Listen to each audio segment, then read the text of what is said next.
Ya, espérame un segundo. Ya. Empezar. Bueno, buenas noches. Para los que no me conocen, mi nombre es Ángela Arango. Yo soy la médica psiquiatra del programa. Hoy vamos a tener un ratico súper agradable de un tema que quisiera explicarles, que sería muy interesante que lo entendiéramos no solamente para acompañar a nuestros familiares, sino para nosotros mismos, ¿cierto? Entonces, les tengo aquí un dibujo porque a mí siempre me gusta explicar como desde el cerebro para que podamos entender la información que les voy a dar, ¿cierto? Entonces, los voy a llevar a que hagan el gran esfuerzo de que se imaginen que esto es un cerebro, ¿sí? Y que es un cerebro de lado. Estoy mostrándoles un cerebro así de lado, ¿sí? ¿Qué es lo importante de esto para que empecemos a tener en cuenta? Nuestro cerebro se termina de desarrollar cuando nosotros tenemos 30 años, ¿sí? Entonces eso nos lleva a darnos cuenta que no somos adultos a los 18 años. A los 18 años, pues realmente lo que tenemos es una célula que nos habilita para ir a determinados sitios nocturnos y quizás votar por alguien que queremos elegir para la política, ¿cierto? Pero la neurociencia nos empezó a explicar que el cerebro de nosotros, cuando tenemos menos de 30 años, pues realmente va a tener cierta manera de conectarse que no nos va a posicionar en la experiencia como los adultos que somos. ¿Sí? ¿Qué es lo que a nosotros realmente nos hace humanos? Lo que a nosotros nos hace humanos es esta parte del cerebro. Hagan de cuenta que esto es la frente, ¿sí? Entonces, esto, que se llama la corteza prefrontal, es lo que los seres humanos terminamos de desarrollar aproximadamente entre los 25 y los 30 años. ¿Por qué es importante saber eso? Porque nosotros poseemos otro cerebro que marca la pauta en todos esos otros años de vida, que se llama el cerebro límbico o cerebro emocional. Este cerebro que nosotros compartimos con los que demás. yo no veo pues esa cámara tan chiquita. ¿Quién es solita? Un programa de Juan Miguel. Juan Miguel Ceballos, amor, cierra el micrófono, por favor. Listo.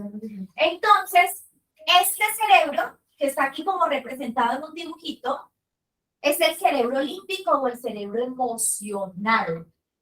Que eso es lo que quiero que hoy empecemos a entender, a conocer y a empezar a diferenciar. ¿Sí? Entonces, cuando yo les muestro este cerebro, ustedes imagínense que yo me hago una incisión acá, me quito el cuero cabelludo, están las tapitas de los huesos, me quito los huesos, aparece como la neocorteza, esto, lo quitamos y allá en el fondo del cerebro vamos a encontrar estas estructuras, el cerebro límbico o cerebro emocional, ¿sí? Este es el mismo cerebro que tienen nuestras mascotas, ¿sí?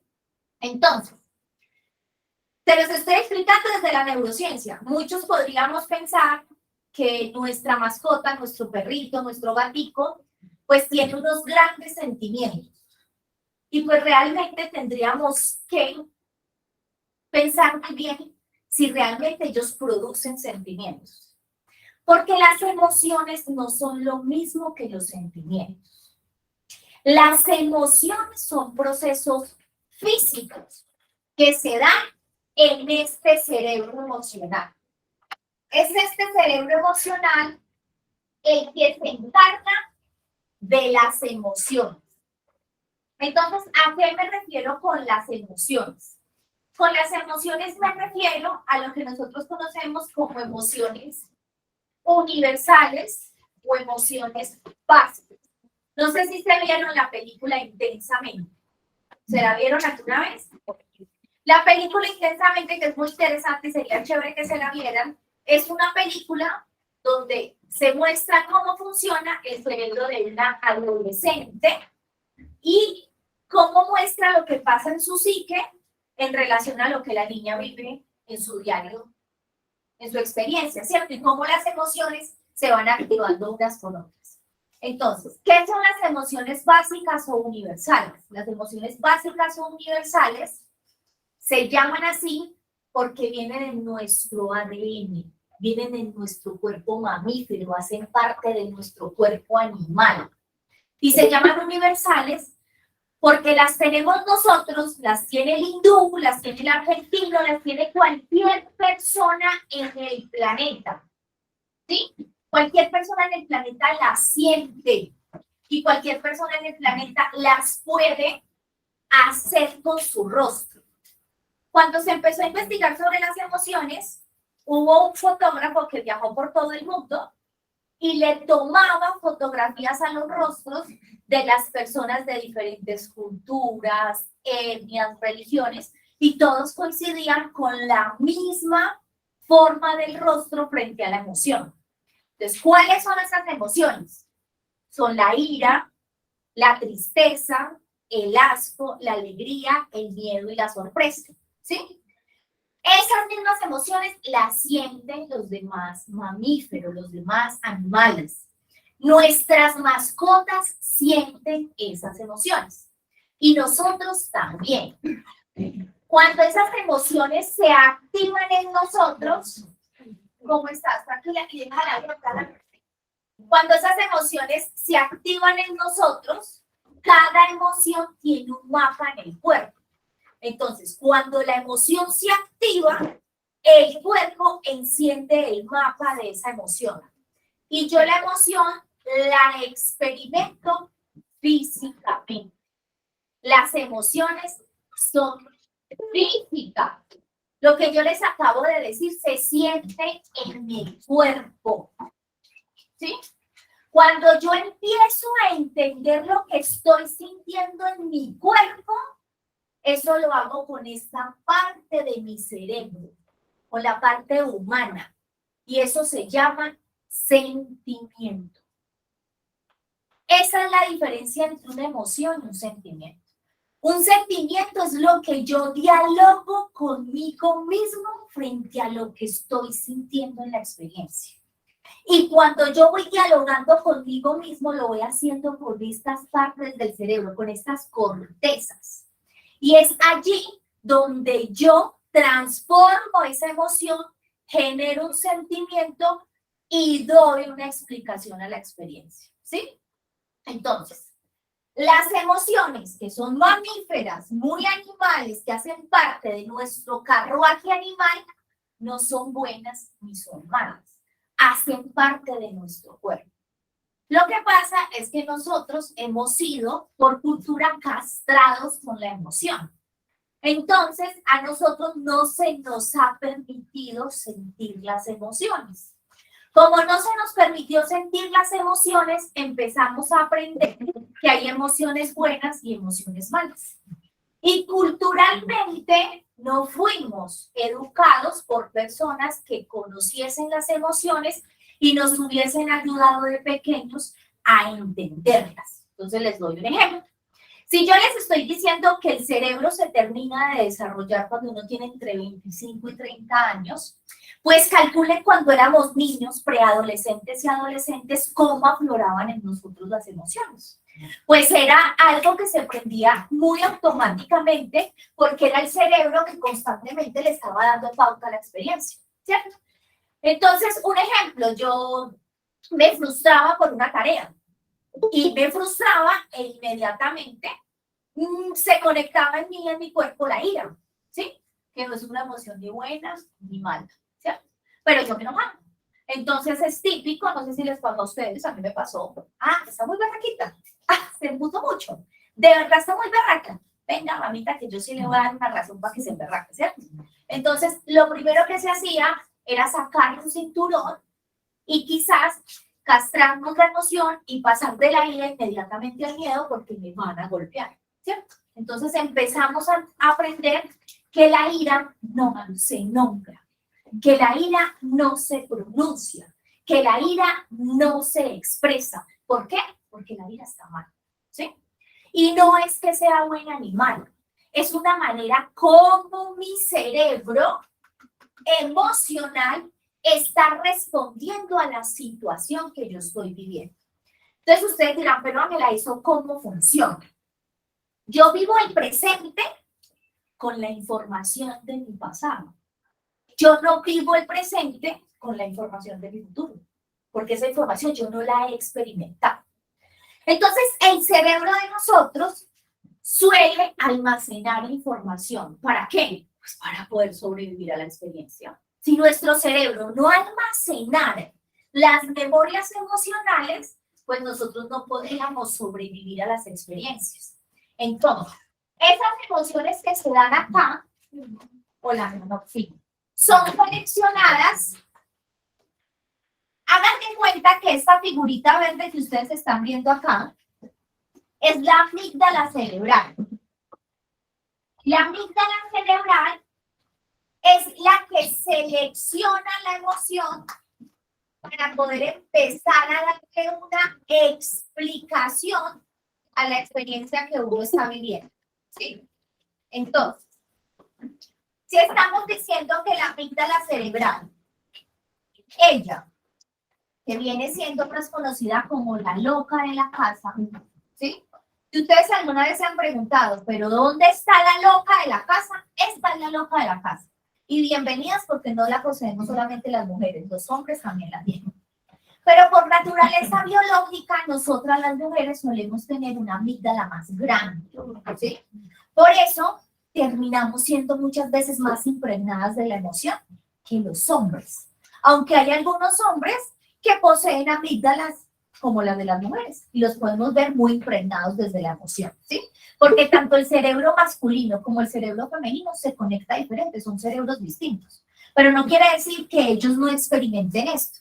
Entonces, la loca de la casa, que es la que selecciona una de esas 6 emociones, tristeza, alegría, asco, sorpresa, ira y miedo, tiene al lado a un compañero, el que ustedes están viendo aquí que parece un caballito de mar. Literalmente parece un caballito de mar. Se llama el hipocampo. Y esto es una biblioteca emocional. Aquí está guardado hasta el primer tetero vinagre. O sea, aquí hay recuerdos que yo no conozco. Aquí hay información que yo no soy consciente de ella, que se va almacenando según el tinte emocional que nos da la experiencia. Por eso es que nosotros tenemos grabados, son los recuerdos que han tenido una gran emocionalidad en nuestra vida. Entonces usted puede decir, les voy a dar un ejemplo. Yo vivía en Cali y había una heladería que se llamaba Aladino. Y yo tengo un recuerdo del lugar, del sitio, del helado, todos, pero mis hermanos no lo recuerdan. ¿Por qué? Porque para mí tenía mucho significado ese helado, porque me lo compraba mi papá. Entonces nos llevaba en el carro, nos llevaba el helado, y eso tuvo una gran emocionalidad para mí, porque él iba y nos visitaba, y Aladino era sinónimo de papá. Cuando mi papá iba a visitarnos, íbamos a esa heladería. Y él compraba un helado, entonces yo construí frente al helado de Aladino, pues toda una historia. Entonces, si veo a Aladino, inconscientemente mi cerebro evoca esa información, así yo no la esté recordando conscientemente, pero puedo experimentar una emoción de alegría porque mi cerebro vomitó esa información. Les voy a dar un ejemplo. Yo aquí tengo grabada mucha información, ¿sí? Entonces yo les estaba diciendo a ustedes, el presente yo lo vivo con mi historia, con mi información, con mi pasado. Entonces aquí hay demasiada información, no solo mía, de mi linaje, de mi tribu, de la información de la humanidad, que eso es lo que empezaríamos a decir, el inconsciente colectivo. Yo poseo información. Hola, amor, sigue, coge unas sillitas. Yo poseo información mía, de mi madre, de mis abuelos, de mis ancestros, toda esa información está grabada. Entonces, la situación que yo voy a experimentar hoy, yo la voy a terminar resolviendo con lo que mi biblioteca emocional me vomite. Entonces, sucede que llega en este instante una persona que tiene un dulce abrigo acá, está en botas pantaneras, tiene un palo de madera, y llega y dice, buenas noches, necesito hablar con ustedes. Todos lo vamos a mirar, pero habrán tantas interpretaciones como mentes que nos encontremos en este lugar. ¿Por qué? Porque todos tenemos una historia, todos tenemos una mente distinta, no hay mentes iguales, todos poseemos una mente diferente. ¿Y yo qué voy a interpretar de eso que está ahí? Pues lo que existe en mi biblioteca emocional. Entonces esto pasa en milésimas de segundos. Entonces, todo lo que entra a mi cerebro entra por los sentidos, por lo que escucho, por lo que veo, por lo que toco, por lo que olfateo, por lo que degusto, ¿cierto? Pero no olvidemos que lo que pienso también es un sentido.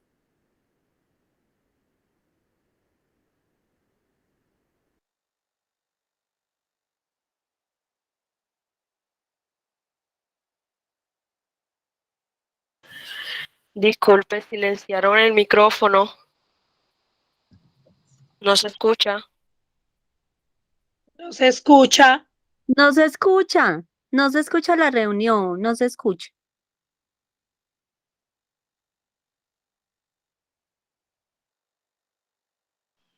No escuchamos.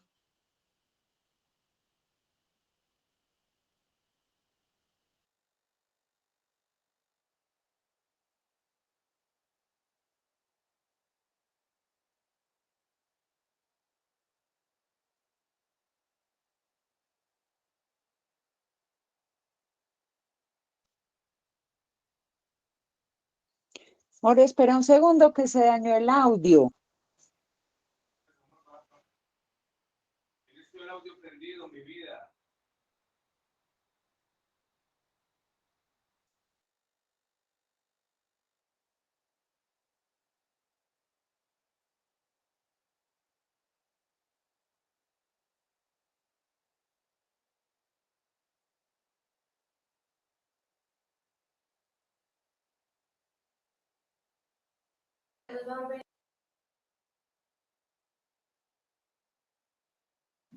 Es como si ustedes hubieran comprado palco y hubieran comprado la boleta. Ahí nos están escuchando.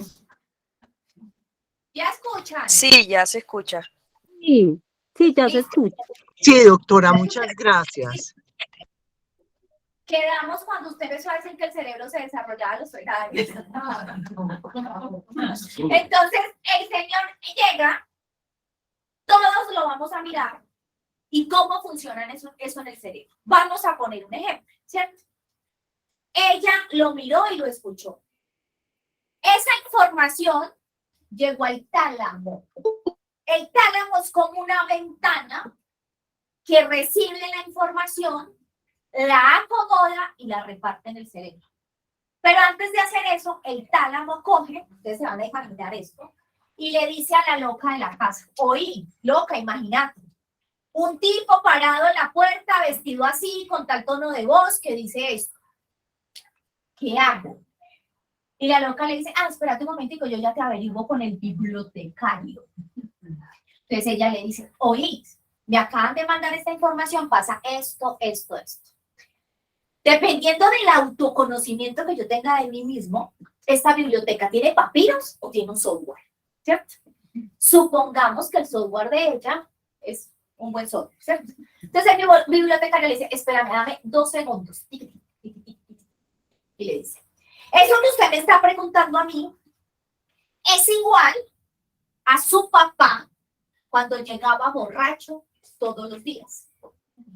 Eso que usted me está preguntando es igual al profesor de clase que la humillaba en el salón. Eso que usted me está contando aquí, ahí, es igual al grupo armado que había en su pueblo y mató a su tío. ¿Sí? Eso es igual, eso que usted me está contando ahí, es igual a su expareja que la golpeaba. Entonces ella le dice, oye, ¿y entonces qué emoción digo que vamos a agarrar? Entonces el hipocampo le dice, pues según lo que usted me está contando y lo que yo estoy buscando en las bibliotecas, esto siempre lo hemos resuelto con el miedo. Y le dice, listo, perfecto, mi Dios le pague, gracias por el dato. De la loca, le dice al tálamo, oye, que con el miedo. Entonces el tálamo activa un circuito, el circuito del miedo, ¿sí? Que se llama el eje. hipotálamo, hipófisis, adrenal. Aquí arriba de los riñones hay una glándula que cuando se manda la señal que se active el miedo, segrega cortisol y adrenalina. Entonces el cortisol y la adrenalina arrancan por todo el cuerpo, por toda la sangre, empiezan a hacer la señal y prenden una cosa que se llama el sistema nervioso simpático. Y por eso cuando yo tengo miedo, digo cosas como, y me perdona la palabra, ay, me cagué del susto. Qué susto tan horrible, me cagué del susto y llevamos la mano al estómago, decimos que es esto tan horrible, hacemos así, porque la emoción es física, ¿sí? Entonces, cojamos el ejemplo del miedo. El miedo es una emoción fría o caliente.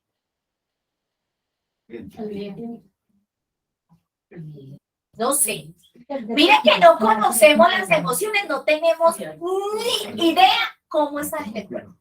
Váyanse a una idea, váyanse a un episodio donde ustedes han tenido miedo. Es una emoción Fría, fría. sí. Es una emoción para adelante o es una emoción hacia atrás. A mí me da frío, el miedo me da frío, mucho. Es una emoción para adelante. El miedo da frío, sí señora. Entonces es una emoción hacia atrás, ¿cierto? Entonces el cuerpo habla. Si yo les dijera, póngase en las manos en la parte del cuerpo donde ustedes dicen que se sienten bien.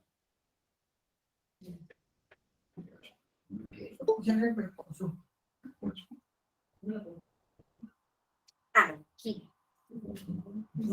Es más, existe el plexo solar. Este chakra es el chakra de las emociones y sobre todo la emoción del miedo. Si lo sientes acá, es tristeza. Por eso si no aprendemos a conocer cómo habla el cuerpo la emoción, yo no alcanzo a saber lo que siento, no sé lo que me está diciendo la emoción. Por ende, no puedo tener un diálogo interno conmigo mismo para tramitar la emoción. ¿Sí? Entonces el miedo se siente acá. ¿Sí? Entonces ella activa el miedo. Pero según su recurso, su capacidad para dialogar consigo misma, su autoconocimiento, la capacidad de reconocer su emoción, marcará la pauta para el sentimiento que generará. Entonces, ella puede sentarse ahí, empezar a experimentar absolutamente todo lo que está experimentando. Inmediatamente empezará a pensar sobre lo que siente y sobre la experiencia del Señor. Y ella podría ir sentada a decir, pues puta, nos mataron. Llegó el fin del mundo. Y empezar a dialogar consigo misma y decir, nos mataron. Dios mío, Dios santo, nos mataron. Dios, Ave María, llena de gracia, Señor. Y empezar a orar ahí. Y empezar con su propio pensamiento a generar sentimientos que siguen activando la emoción y se sigue impregnando del miedo. ¿Sí? ¿Por qué les estoy diciendo esto? Porque los seres humanos no somos libres de la emoción. Nuestra libertad no consiste en este cerebro. Esto es mamífero, esto es instintivo. Nosotros no tenemos la libertad desde la emoción. Si aquí llega en este instante un tipo a atracarnos, yo no me volteo y digo, me voy a cagar de la risa, a poner ánimo a esta fiesta. ¡No! Quien va a responder es mi recuerdo, mi historia, mi información, mi hipocampo, mi inconsciente. Mi libertad es, ¿qué voy a hacer con lo que estoy sintiendo? ¿Qué voy a hacer con la experiencia? ¿Qué voy a dialogar conmigo mismo? Entonces la libertad está en el pensamiento, en lo que hablo conmigo mismo, en mis diálogos internos, no en la emoción.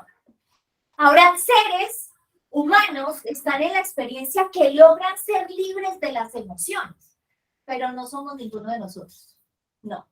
Ni son ninguno de nuestros papás, ni probablemente ninguno de nuestros familiares. Son las personas conocidas en el plano como personas trascendidas, ascendidas, llamadas maestros, los despiertos. Y pues, desafortunadamente, los despiertos no vienen al planeta a tener hijos. Por ende, nosotros no somos hijos de despiertos. Somos hijos de personas que están tan heridas como nosotros, que vienen a hacerlo como pueden, ¿sí? Pero si nosotros no empezamos a conocer cómo es que nosotros funcionamos y cómo es que nosotros sentimos, se nos va a dificultar acompañar al otro. Entonces, muchas veces nosotros no logramos ayudar a acompañar al otro frente a lo que siente, porque nosotros no sabemos ni siquiera qué se siente. Entonces, si nuestros padres hubiesen podido conocer esto, probablemente yo hubiese podido estar muy frustrada pequeña y papá hubiese podido colocar en su boca: hija, observo que estás enojada. Y me hubiera ayudado a conocer la emoción. Él la hubiera nombrado, me hubiera dado un lugar, me hubiera visto, me hubiese ayudado a entender lo que sentía en mi cuerpo, ¿sí? Pero papá y mamá no lo hacen así, porque papá y mamá tampoco tuvieron quien les enseñara a nombrar las emociones. Tanto que nosotros somos adultos y no conocemos las emociones. No sabemos cómo se sienten, cómo se leen, qué información traen. Entonces, ¿cuál es la dificultad cuando yo no sé cuál es la emoción que está en mí? Pues que eso no va a facilitar lo que voy a hablar conmigo misma. Entonces, yo puedo estar llena de miedo, no saber cómo se siente el miedo, y el llanto también es un lenguaje del miedo. Y puedo estar llorando y puedo estar confundida pensando que estoy triste. Entonces, lo que dialogo no va a coincidir con lo que siento. O puedo tener la tendencia a que estoy castrado por la rabia y en mí se conecta la rabia, pero yo la confundo con la tristeza. Entonces, no puedo poner la palabra o no puedo fabricar el sentimiento que necesito porque yo no entiendo lo que estoy sintiendo en mi cuerpo. No lo entiendo. Entonces, como no lo entiendo, voy por la vida quizás impregnándome de la emoción del otro. Entonces, nos suele pasar mucho. Que o nos pasa a nosotros de pequeños o nosotros acompañando a un pequeño nos pasa. Entonces, podríamos, por ejemplo, siendo adolescentes, llegar a la casa destruidas porque la persona con la que estábamos saliendo nos puso los cuernos. Entonces, yo podía llegar a la casa y decirle: ¡ay, qué es esto tan horrible! Encontré a Pepito Pérez con otra. ¿Qué es esto tan horrible? Y mamá no tener habilidades emocionales y decir: ¡ay, no me digas eso, por favor, no lo puedo creer! Y mamá se pone, se impregna de mi emoción y mamá no me ayuda a transformar la emoción. No me ayuda a entender la experiencia, sino que mamá se impregna. O no sé si alguna vez les pasó: ¡ay, mami, qué susto, qué susto! ¡Ay, la cortina se movió!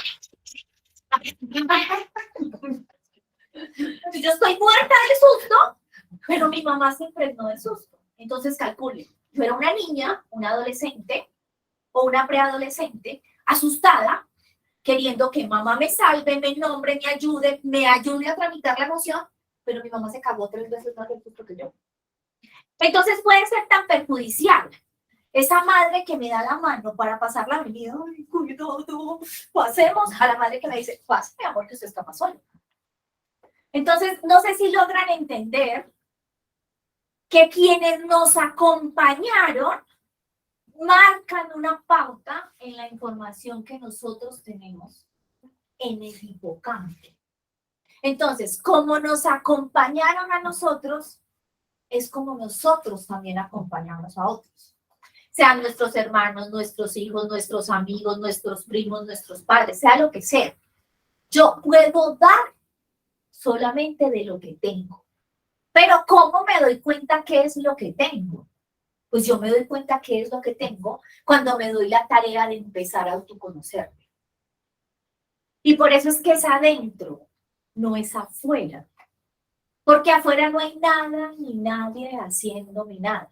Todo me lo hago a mí mismo. ¿Cómo? Con mi información. Con mi propia información. Porque existen tantas verdades como mentes en la experiencia. Porque todos tenemos una interpretación de la experiencia. Entonces, nuestro hijo interpreta una cosa, nuestra pareja interpreta otra, nuestro amigo interpreta otra, yo interpreto otra. pero voy pensando que las interpretaciones de los otros están equivocadas, porque no se parecen a mi interpretación. ¿Y cuál es el cuento? Que todos tenemos historias distintas, todos tenemos información diferente, todos terminamos interpretando la experiencia diferente. Les voy a dar un ejemplo. Yo puedo ser la menor de 3 hermanos y yo puedo, mi mamá y mi papá se pudieron haber separado cuando yo tenía 2 años, pero mi hermano tenía 10 y mi hermana tenía 15, ¿sí? Los cerebros de los 3 estaban en momentos muy diferentes, totalmente distintos. Ahora somos adultos y digamos que yo, que era la menor, amo a mi papá, comparto con mi papá, lo veo, lo acompaño, lo visito, pero mis hermanos no. Y hay un gran conflicto entre mis hermanos y yo, porque mi hermana insiste en que soy una desagradecida por no recordar el maltrato de mi padre cuando éramos pequeños. Pero no lo tenía registrado. No lo pude registrar. Yo tenía 2 años. Yo no vi ese maltrato. Yo no lo viví, pero lo vio mi hermano. Y quizás lo vio mi hermano. Lo vieron, lo escucharon, lo experimentaron. Entonces hay un gran conflicto entre los 3 hermanos porque todos terminaron interpretando a papá de manera distinta. Entonces mi hermana odia a papá porque su experiencia fue una experiencia de violencia. Papá la golpeó, ella se metía a defender a mamá, papá le pegaba a ella, le pegaba a mamá. Entonces la hermana tiene una vivencia distinta, un recuerdo distinto, una mente distinta frente a papá. Pero mi hermano, el que tenía 10 años, probablemente se iba por temporadas para donde los abuelos, estaba más protegido, había menos silencio frente al conflicto, quizás no experimentaba tanto el golpe o el maltrato, y él vivió algo distinto con papá. Pero yo que tenía 2 años, que quizás, claro, estaba ahí en medio del conflicto, pero no lo entendía, no lo comprendía, no lo recuerdo con tal magnitud como lo recuerda mi hermana, tengo una experiencia diferente con mamá. ¿Para qué es importante esta información? Para que nos demos cuenta que muchas veces los conflictos que tenemos con otros no es un conflicto con el otro, es un conflicto conmigo mismo, por mi interpretación, por mi información, por la manera como yo veo la situación. Porque todos vamos a ver la situación diferente y todos vamos a terminar interpretando las situaciones distintas porque todos tenemos una tendencia diferente a activar más una emoción que otra, según lo que tengamos en nuestro hipocampo. Esta información del hipocampo se requiere disciplina, se requiere dedicación y se requiere voluntad para ir a conocerlo. ¿Y cómo la empiezo a conocer? Con cosas tan básicas como empezar a preguntarme, a tener el hábito de preguntarme qué estoy pensando. Porque este órgano, por el simple hecho de ser como la maquinaria que recibe la información de todo el cuerpo, mantiene un parloteo, todo el tiempo. Nosotros todo el tiempo estamos en un parloteo constante. Porque el cerebro necesita ahorrar tiempo y energía. Así que existe una cosa en nuestro cerebro que se llama memoria de trabajo. Y nosotros hacemos muchas cosas automáticas. Desde que nos levantamos. Yo me levanto, me lavo los dientes automáticamente, me baño automáticamente, desayuno automáticamente, lavo los ojos, me monto en el carro. Yo no estoy gastando energía, a no ser de que esté pequeño, 1, 2, 3, 4, eso no lo enseñó mamá, después lo aprendimos y cada quien lo hace, ¿cierto? Cuando estaba chiquitico, claro, así se mete el pantalón, así se pone la camisa, no, usted se pone un pantalón de una camisa a la carrera y todo eso es automático. Yo podría pensar que yo estoy ahí, en esa función, en esa actividad. No, yo no estoy ahí, ahí está el cuerpo respondiendo frente a ese hábito. A eso que automáticamente ya aprendí. Mi cerebro está en parloteo. Todo el tiempo. Y yo no sé en qué está mi cerebro parloteando. No sé si a ustedes les pasa que pueden estar arreglando la cocina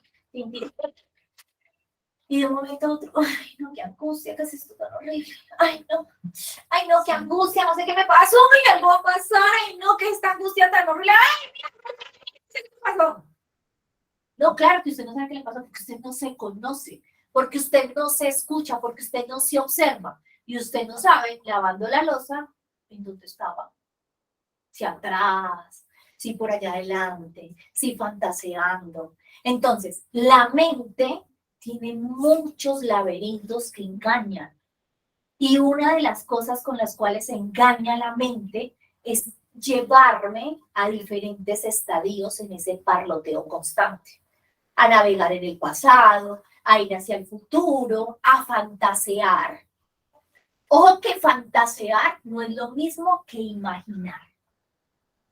Cuando yo me siento en una silla a imaginarme que estoy en la playa, que estoy respirando, que viene la brisa, yo estoy imaginando como conscientemente, porque estoy escuchando un audio o alguien me está dirigiendo la actividad, ¿cierto?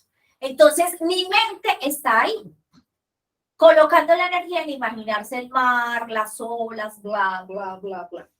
Eso es diferente a yo estar en un parloteo e imaginando, fantaseando algo de lo que yo no soy consciente.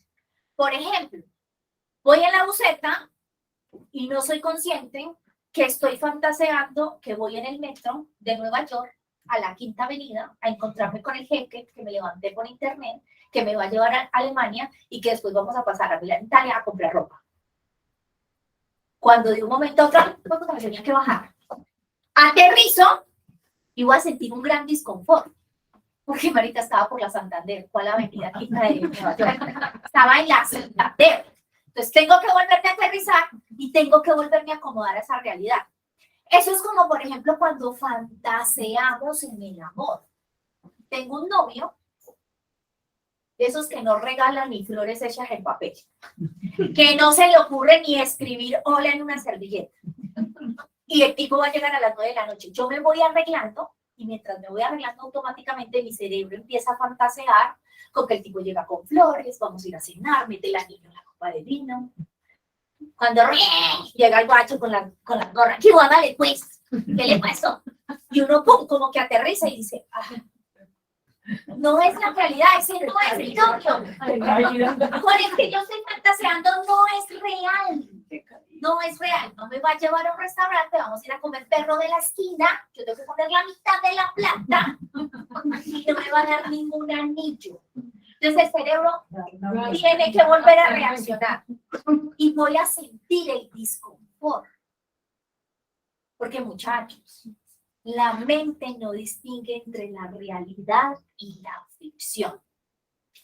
Así que si nosotros no aprendemos a ser conscientes de lo que nos narramos, nosotros mismos nos inducimos a nosotros mismos estados anímicos, porque yo me produzco la emoción por medio de mi pensamiento.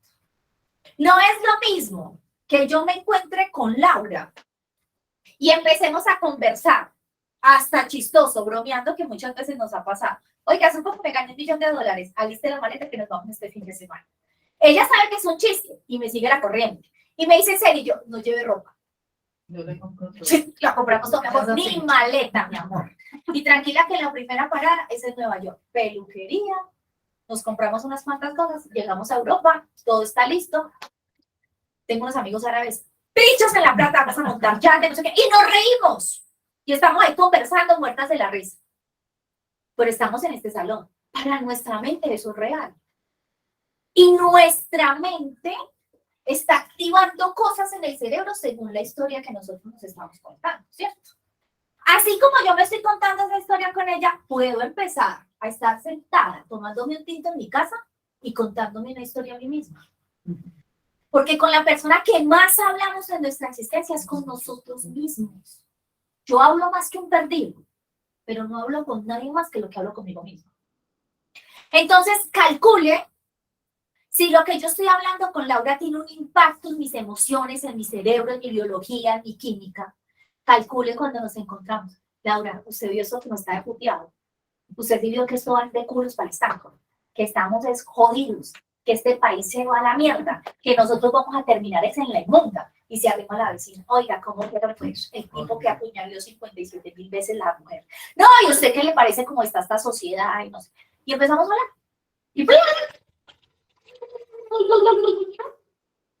Y nos parece una cosa tan banal como una conversación con las vecinas. Y para mi cerebro, para mi mente, eso es real. Y me entro maluca, desgastada, sin energía, con angustia, y le digo a mi marido, ay, yo no sé qué tengo, pero ¿qué es esta cosa tan horrible? Pues ¿qué tengo? Yo misma me induje el estado de ánimo. Yo misma me induje. ¿Cómo? Porque me permito ese tipo de conversaciones. Muchachos, nosotros somos información. Somos información hospedándonos en cuerpos. Somos ángeles hospedando cuerpos de animales. Nosotros no somos este cuerpo, pero necesitamos este cuerpo para poder manifestar la luz que somos, la información que somos. Así que cuando venimos acá, necesitamos este cuerpo para que esa información, esa conciencia, esa luz, experimente. Pero muchas veces nos quedamos atrapados creyéndonos que somos este cuerpo. Y sí, es como si fuéramos presos del cuerpo. Porque realmente no somos esto, somos más que esto, eso simplemente es el vehículo para experimentarnos aquí. Así que de nosotros depende la experiencia. O esto es un Disneylandia, que es una experiencia única e irrepetible, o esto es un infierno que no quisiéramos volver a vivir. Porque somos estados mentales, somos lo que pensamos, experimentamos lo que pensamos, vivimos lo que pensamos. Si a mí me preguntaran para qué existe la realidad, hombre, la realidad solamente existe con una función, demostrarme lo que produzco internamente. Yo no puedo vivir nada que yo mismo no lo dialogue conmigo mismo. Y ustedes dirán, ay, Ángela está muy rayada, está muy loca, está muy tosada. No. Es que no sabemos ni siquiera qué estamos pensando todo el tiempo. Nunca estamos presentes. Nunca estamos conscientes de lo que estamos pensando. Y si a eso le sumamos que estamos en esta época donde estamos requete estimulados, donde hay un impacto totalmente de los sentidos, donde hay bullicio, donde hay música, donde hay internet, donde hay celulares, donde hay computadores, donde hay películas, donde hay Netflix, donde hay todo. Hombre, estamos exageradamente distraídos, entretenidos. Y por ello, nunca nos detenemos a pensar que estamos dialogando con nosotros mismos. Creemos que nos conocemos. Creemos que sabemos qué estamos pensando, pero no lo sabemos. De hecho, muchos de ustedes están acá desde hace mucho rato y se han ido.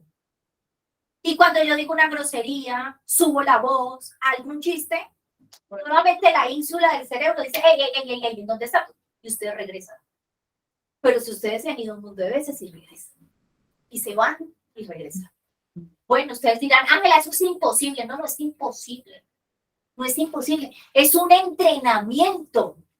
Usted no aprendió a pensar trágicamente y desastrosamente sobre la vida hace 2 días. Lleva 30 años con ese patrón de pensamiento. Lleva 40 años con ese patrón de pensamiento. ¿Piensa que lo va a cambiar en 2 días o en un mes? No. Las chocolatas que tienen las nenas y los tipos aquí en el abdomen no lo consiguieron en una semana.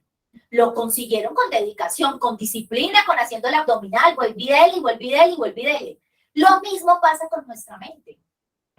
Yo no puedo pretender cambiar patrones de mi pensamiento simplemente porque me escuché una conferencia, porque me leí un libro o porque hoy me levanté muy animado y voy a cambiar mi modo de pensar. No, es un entrenamiento, es una observación constante, es una dedicación, es un caer y volver a empezar, es un caer y volverme a levantar, es un caer y volverlo a intentar, porque el cerebro aprende por hábitos.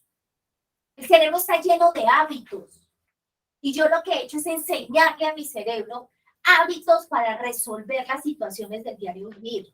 Así que mi cerebro no olvida los hábitos, los reemplaza. Pero si usted le da la oportunidad al hábito que tenía, él vuelve y le saca la tarjeta, vuelve y le saca la información.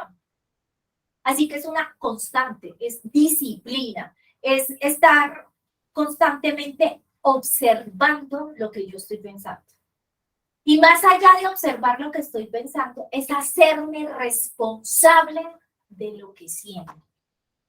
Porque lo que siento es mío, no es del otro, es mío, por mi interpretación, por mi información, por la manera como la leo, como lo leo al otro. Afuera no hay nada ni nadie haciendo ni nada. Todo me lo hago a mí mismo. No sé si tienen alguna pregunta, alguna duda. Ángela, yo tengo una pregunta. Dime. ¿Pueden esos malos hábitos o sea, no, al contrario, digamos, si yo cambio mi forma de pensar con un enfoque positivo, hacer un cambio físico sobre el cerebro? Sí. A ver, esa pregunta está muy chévere. Porque yo soy lo que pienso. Y mi biología se define por mi pensamiento. Lo que yo pienso produce modificaciones celulares, biológicas, moleculares en todo mi cuerpo, no solamente en mi cerebro. Si yo les estoy diciendo que tan solo un pensamiento puede activar una emoción y se activa todo un circuito, entonces lo que yo pienso sí impacta mi cuerpo, impacta el carruaje. Yo no estoy diciendo que nos volvamos estos positivistas falsos, estos como, hey, sí, vamos, la lucha, sí se puede. No. Porristas de fútbol, no, porque eso no es real. Nosotros estamos en una experiencia donde las cosas son temporales e impermanentes. Por ende, sentimos emociones displacenteras. ¿En dónde está el truco? El truco es entender que es temporal y que yo no necesito huir de la emoción displacentera. Yo puedo estar experimentando esa situación displacentera, pero desde un estado de paz. Que eso es muy diferente. Yo puedo estar en medio de un gran conflicto, saber que hay un gran conflicto, pero estar en paz. Y eso suena muy rayado, pero estoy en paz. Yo puedo tener una situación con mi hijo, con mi pareja, con mi papá, con mi hermano, con el que sea. Y real, es un conflicto. Y ese conflicto produce displacer, me lleva a sentir tristeza, a tener angustia, a sentir miedo por la situación. Pero puedo experimentar todo eso porque eso se experimenta en el carruaje, pero yo puedo estar en paz frente a esa situación. Puedo estar confiado. Puedo soltar, puedo entender que será temporal e impermanente. Esto también pasará, porque es simplemente una experiencia. Que ahí es donde nosotros necesitamos también entender que este cerebro es tan curioso y tiene tantos trucos que tenemos un mundo de neurotransmisores en el cerebro, más de 50, pero que hay 3 que son muy importantes en todo lo que tiene que ver la psique, que viene siendo, por ejemplo, la dopamina, que es el neurotransmisor del placer, ¿sí? ¿Qué es el neurotransmisor? Que en últimas nos termina atrapando en la experiencia, nos termina atrapando en esta experiencia humana. Y pareciese que nos entretiene para nosotros empezar a trascender en otros aspectos. Porque está el neurotransmisor que se llama serotonina, que es como el neurotransmisor de la felicidad. Pero no felicidad como me cagué de la risa, no. Sino felicidad como la capacidad de estar en quietud, en plenitud conmigo mismo, a pesar de. Por eso placer y felicidad no son lo mismo. Hasta neurobiológicamente son cosas distintas. Y muchos de nosotros estamos aquí sentados porque tenemos a alguien cercano a nosotros que está atrapado desde la dopamina, ¿sí? Y la dopamina, ¿qué es? Es el neurotransmisor del placer. ¿Y qué da el placer? Todo lo que impacte mis sentidos, que entre por mis sentidos, sea temporal e impermanente y por ende generará sufrimiento. Todo lo que a nosotros nos genera placer, en últimas genera sufrimiento. Yo puedo ir a tragarme una hamburguesa, una cosa increíble, qué placer tan delicioso, pero va a haber un sufrimiento. Si tengo estreñimiento, va a haber un gran sufrimiento. Si tengo un grave problema porque me siento arrepentida de estar tragando como si no hubiera mañana, va a haber un gran sufrimiento. Si tengo una digestión bien bizarra, voy a tener diarrea y un gran sufrimiento. O sea, termina. Una relación sexual, que es una cosa espectacularmente deliciosa, empieza y termina. Y puede tener sufrimiento, porque empezó y terminó.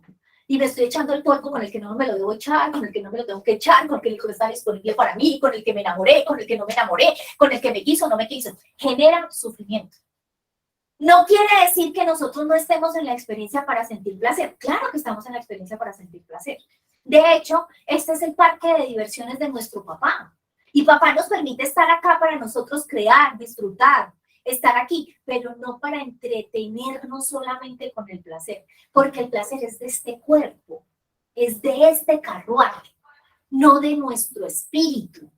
Entonces nosotros quedamos atrapados en el placer, dándole alimento al cuerpo, comida, sexo, ropa, rumba, viajes, gastos, películas, internet, sí, que está bien, yo no estoy diciendo que esté mal.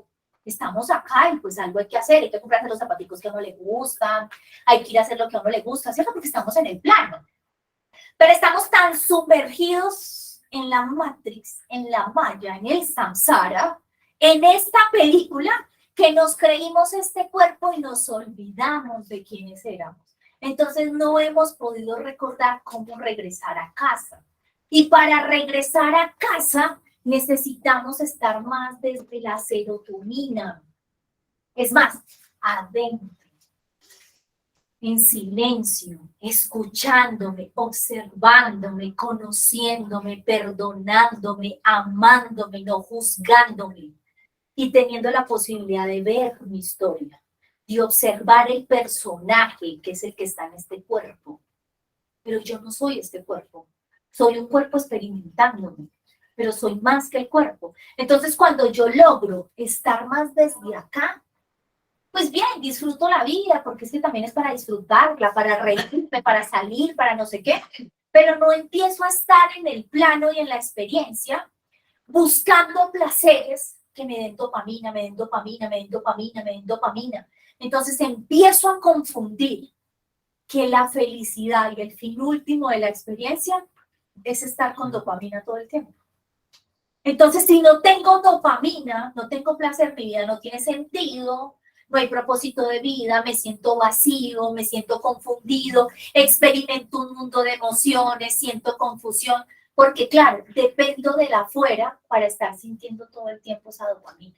En cambio, con la serotonina dependo de mí mismo, de mi pensamiento, de mi autoconocimiento, de mi diálogo interno, para poder sentirme bien conmigo mismo. Y ustedes dirán, Ángela, ¿eso cómo se hace?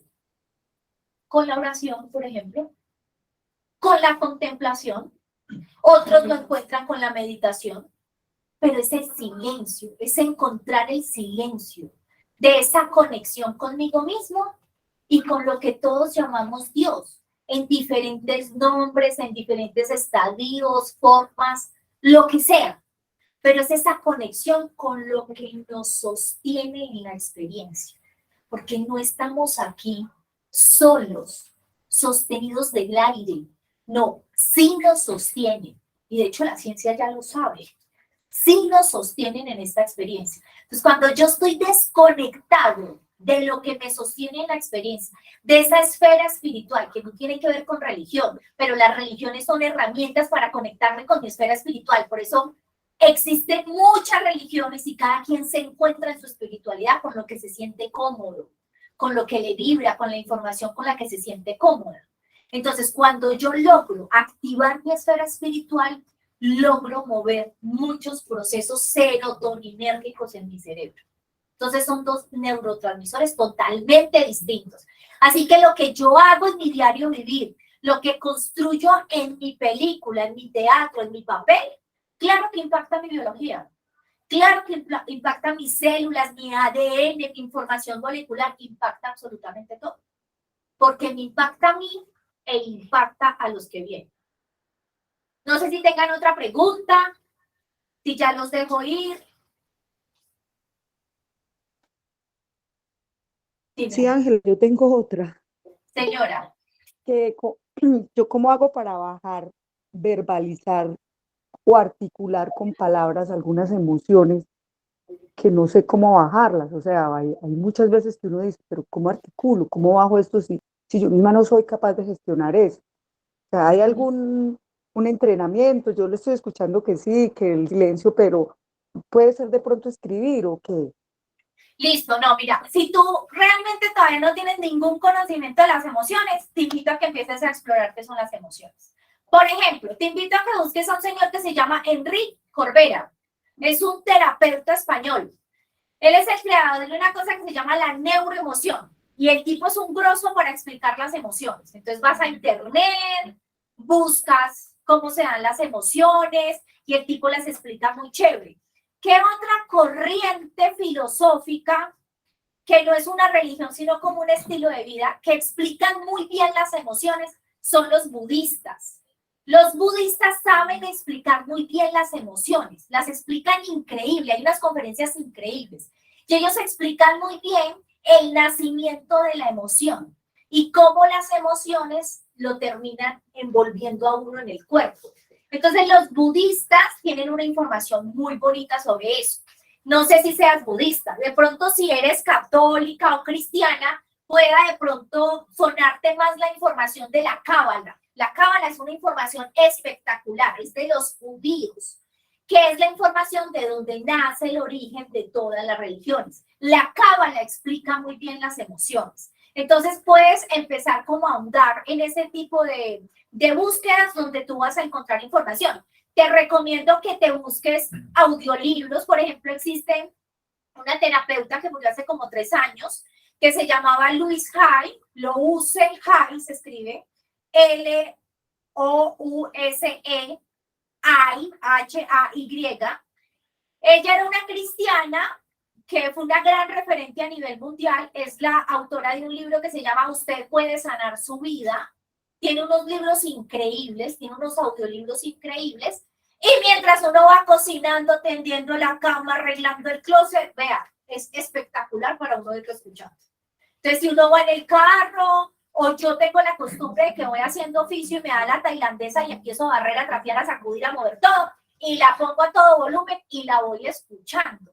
Entonces, por ejemplo, ese tipo de información, según lo que a ti te empiece a resonar y tenga que ver y conecte con tu información, empezarás a encontrar el camino para empezar a conocerlas. Existe una cosa que se llama el mindfulness, que el mindfulness no es nada más ni nada menos que psiquiatras occidentales, o sea, de acá nosotros, se van a la India, porque a la India no, sí se van como al oriente, a esas culturas, y empiezan a investigar, bueno, esta gente, ¿por qué tiene tanto control de la emoción? ¿Por qué pueden hacer bla, bla, bla, bla? Y pues se dan cuenta que ellos tienen unas técnicas milenarias que realmente científicamente producen un gran bienestar físico.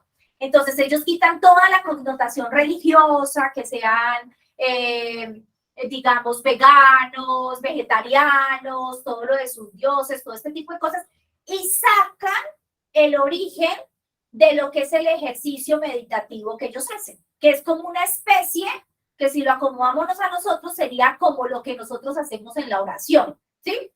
Pero entonces ellos lo acomodan de tal manera que existen audios, técnicas, cosas para que usted mismo lo empiece a hacer. Pero cuando tú empiezas a buscar el mindfulness, que traduce atención plena, encuentras conferencias donde te lo explican súper bien las emociones. Existe otro señor que se llama Puig, Alfonso Puig.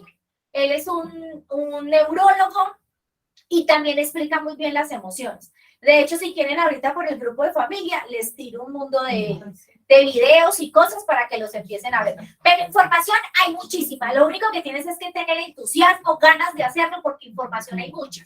Y cuando te atrapa una información de esas, te enganchas y por ahí sigues. Listo, ¿me vas a preguntar algo? No, era que usted dijo que ya quería saber lo de la noradrenalina. Ah, bueno. Esto que está acá, que después más adelante lo vamos a ver, cuando yo tenga otra vez la oportunidad de hablar con ustedes, Estos son como los tres fábricas de neurotransmisores que producimos en el cerebro. Entonces, la dopamina es del placer, la serotonina de la felicidad y la noradrenalina, para que lo entendamos, es como la de la concentración y el aprendizaje, ¿sí? Entonces, cuando más adelante empecemos, digamos, a ahondar un poco en lo que tienen que ver en las problemáticas con algunas sustancias o conductas, porque no solamente tenemos problemáticas con sustancias químicas, nosotros podemos estar atrapados por conductas, por religiones, por filosofías, por ideas, por parejas, por un montón de cosas, porque la dopamina puede segregarse y terminarnos metiendo en un laberinto, no solamente con una sustancia, sino con muchas cosas. Entonces, cuando lo empecemos a ver, yo les voy a empezar a explicar cómo terminan los otros neurotransmisores comprometidos. Y ahí podemos empezar a entender por qué sentimos nosotros ciertas cosas o por qué nuestros familiares que están en una problemática con una sustancia sienten determinadas cosas. ¿Listo? Bueno, les agradezco mucho. Súper lindos. Lo que necesiten, pues gritan, piden ayuda. Y muchas gracias por haber asistido. Sería muy chévere que asistieran, es como si ellos estuvieran en palco, no es lo mismo ir a un concierto en palco que a las graderías. Y invitan para que vengan presencialmente. Se les quiere mucho, Dios los bendiga. Gracias. Hasta luego. Muchas gracias. Hasta luego. Buenas noches.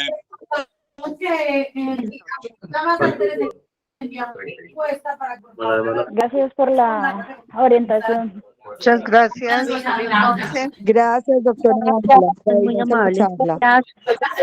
Muchas gracias, Ángela. Buenas noches.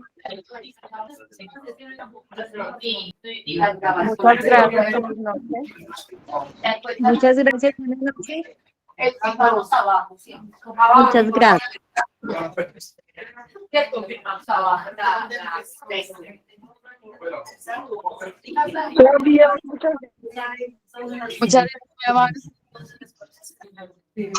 Muchas gracias.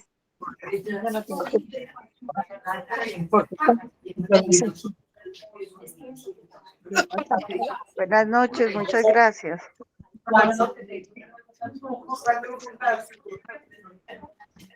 Buenas noches, muchas gracias. Pero sí, hagamos promoción. No, sí, no sé. Para mí es un buen.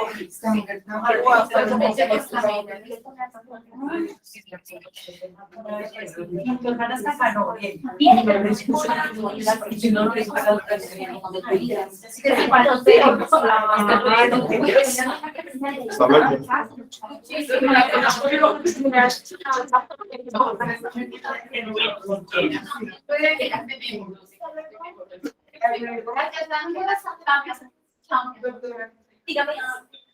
Tengo un nombre de una mónica. Si te hubiera puesto Jesús, ay, sí. Me gusta mucho tu mamá, te dejo que ella. Y estar aquí presencialmente. Muchas gracias.